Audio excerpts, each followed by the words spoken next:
Right. And several other things. He made some videos beforehand, but that's a different than a mass shooting. That's a different situation. That was a bit of what we might refer to as an assassination attempt.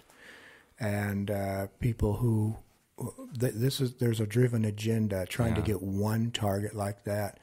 That's much easier to separate someone who has one target to go and do away with than it would be just go and spray bullets and kill indiscriminately. Sure. That's a different animal. He did shoot and kill a few others. He killed their aide. There's a few others, 4 or 5 if I remember right. But it definitely was an assassination that initiated. I remember there was a part that he sent her a letter, and she misspelled his name on the response. In his mind, saying that he was more intelligent than she was. And she was. And that put him over the edge. But interesting stuff. I mean, it truly is fascinating. And that is when we talk about trying to understand and end it, and we talk about not blaming an object. We have to evaluate these things. We have to, and that is something that has to happen with the education piece. Is somebody like myself that doesn't have much of a background in psychology. I've got a bachelor's in psychology, but anybody who knows anything about that knows it doesn't do much for you.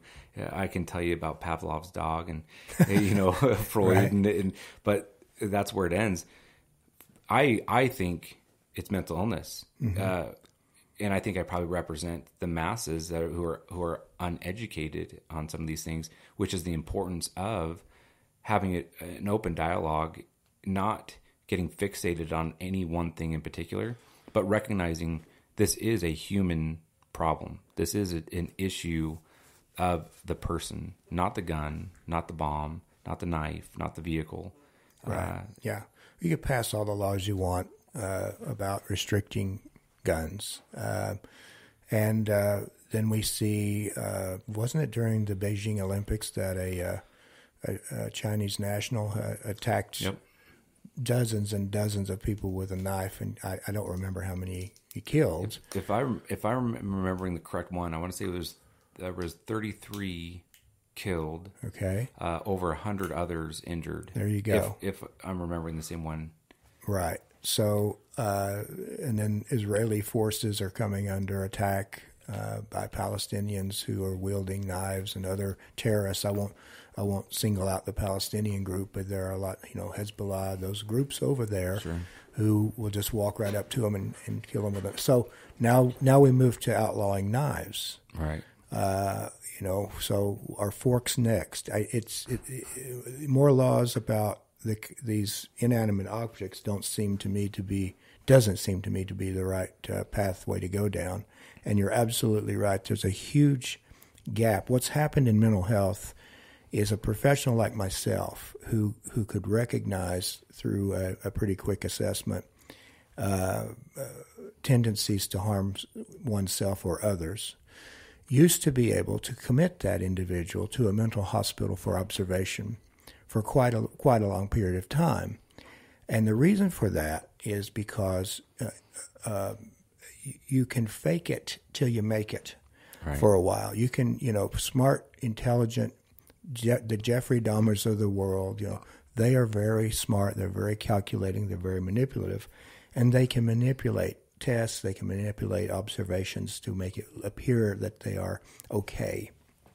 At the present time, thanks to our good friends over at places like the ACLU and Southern Poverty Law Center and several other organizations of that ilk, they have gone to court to create situations in which people who are unstable mentally, have psychological issues, sometimes psychotic, sometimes sociopathic, these are the worst of the worst I'm talking about here, who have the same exact rights that you and I have. Yeah. And that's the problem. That's a major problem because I can only put someone under observation for about 72 hours. Right. That's the new law. So you can observe them for 72 hours. Now, if they do something if they try to hurt someone, hurt themselves, or go into delusional thinking and act out or whatever during that time period, okay, now we've got grounds to keep them longer. But I wouldn't send someone for observation that I didn't think needed to be kept for a minute. Right. And, and that's one of the toughest things is there's no room. So in law enforcement, peace officers and ER docs can put people on mental hold. Mm-hmm. But the issue we would come across is that you'd call for a bed somewhere and there's no beds available. Well, and so it would appear, based on the number of people we would put on holds again and again, and in some cases respond to their suicides, mm-hmm. Or other acts of violence, mm-hmm. That they're not getting the help that they truly need, and we don't have the resources. And it's no fault of the doctors, and it's no fault of the social workers and those that are trying to help, but well, it's a systemic problem because we did away with some really effective and helpful mental hospitals. Now, not all of them; there are still some around, but by and large, we've taken that process apart, much in the same way we took apart the orphanages, the community orphanages, or the Catholic-run orphanages, or you name the organization that might run one in your community in favor of a foster child program, kind of administered by the government, a state system, a local government kind of a system, and it doesn't work nearly as well, believe it or not. And movies like One Flew Over the Cuckoo's Nest and things like that put a sort of an image of these places in people's minds that's not really real. No, they're not perfect, and there's plenty of room for improvement in every arena in which we live and work. However, that said, those were places that individuals who now walk the streets, given the same rights as you and I by the ACLU and other organizations like that, would normally have been put and placed under observation and in therapy and probably under some type of medication in order to prevent them from harming themselves or someone else. That's one of the major reasons we're seeing such an uptick in these sorts of incidents. Yeah. I'd love to see that get addressed. I'd love to see some resources being allocated to addressing that, and people recognizing that is a major piece of what we're experiencing in society. Sounds like the president understands that piece of the problem. Right. Sounds like he is moving in that direction. He's moving in a couple of directions, not all of which I believe I back or support. That said, he at least is giving the mental health side of the house a lot more than just lip service. Yeah, and he's moving down another path we're going to talk about in a second. But I want to ask you, Dr. Michael, let me ask you this.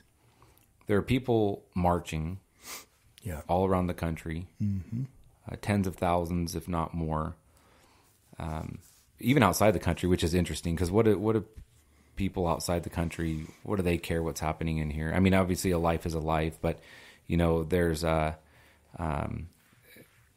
this is I just don't understand how people marching outside the country is helping the issue of the threat.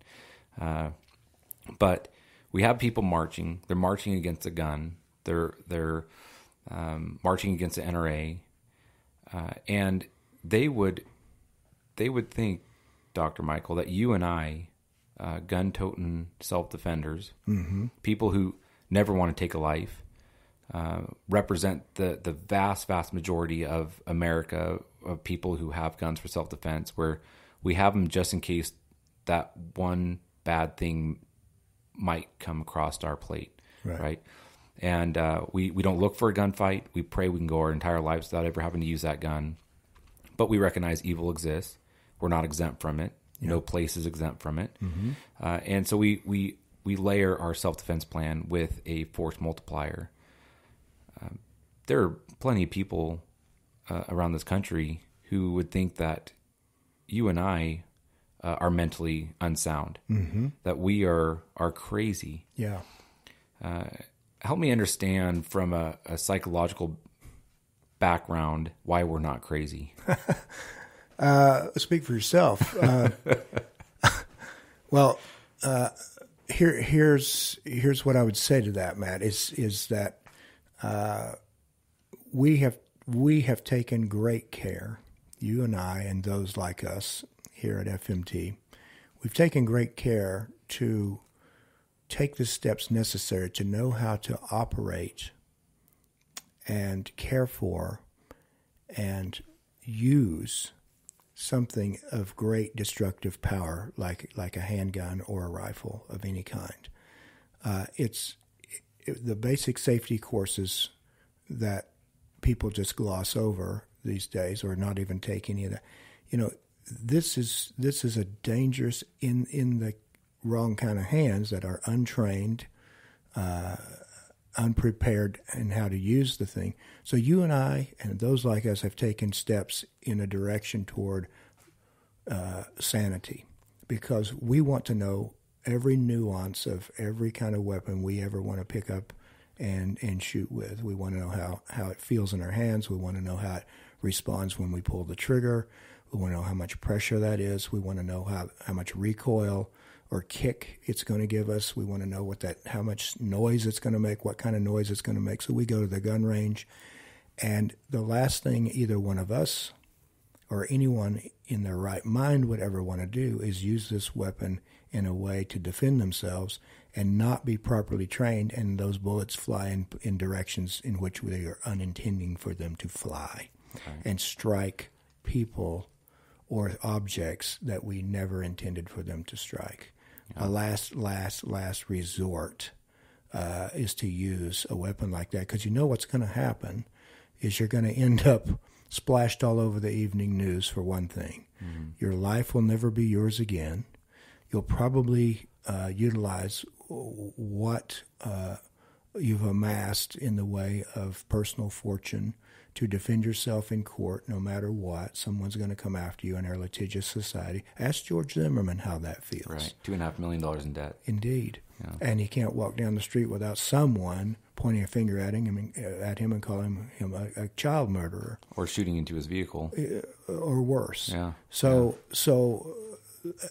just those issues alone keep me awake at night sometimes, with regards to, do I really, even as a last resort, if my life were in danger and I knew I was going to die or felt as if I was going to die, would I do this? Mm-hmm. Would I allow myself? And the truth is, I do everything I can to become better trained. You do everything you can. We're taking steps toward sanity rather than away from them, because we are the ones who know how to use these weapons, know the destructive power of these things, and know the protective power of these things as well. The more you know, the more you're likely to utilize any tool. I wouldn't give most people a power saw who had never had any training on it or had been walked through, a chainsaw. Any of these kind of things can be harmful or fatal to people if you don't know what you're doing. Case in point, get behind the wheel of a car sometime after without the proper training and see how that works out for you. Yeah, it's the same kind of concept. Yeah. Well, we got a lot of work to do on educating people about that and having people understand the realities the way we see them, and that we don't have guns because we look to get in gunfights, and the people that can commit these atrocities in schools and other places, they don't represent us, and their evil exists, but they will find a way to victimize.